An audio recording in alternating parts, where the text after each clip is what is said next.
Off the top tonight, taking you inside the investigation. The investigation that left a GVSU student shot and wounded and a deputy fighting for his job. 2 months after a marijuana raid, new details kept hidden until today give us a better idea of what happened the night Derek Copp was shot in his Allendale apartment. What led police to Copp's door, and who were they really after? 24-Hour News 8's Ken Colker dug into those documents. It was Derek Copp at the center of it all. The shooting, the press conferences, the protests. The Grand Valley student became a rallying point for local protesters. Another victim, they said, of a failed war on drugs. But was it really Derek Copp police were after? New court documents obtained by 24-Hour News 8 show otherwise. It was his roommate that police were targeting, Connor Bardalis.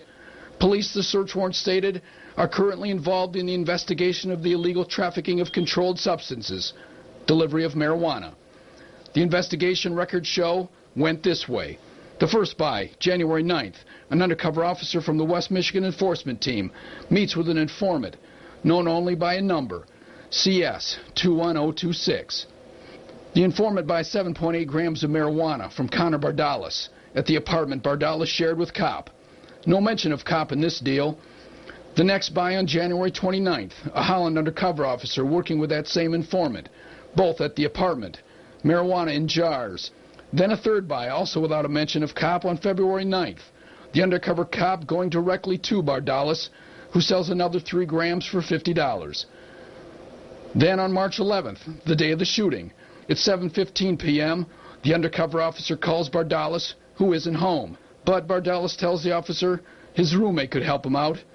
The officer contacts Copp, who sells 1/8 of an ounce for $60. Several hours later, the raid. It is Copp, not Bardalis, who goes to the back door. He raises his hand to block an officer's bright light. Deputy Ryan Huizinga fires a single shot. Now, 2 months later, Copp and Bardalis awaiting trial on marijuana charges.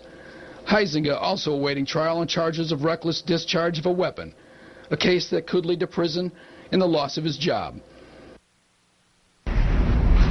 That was Ken Colker.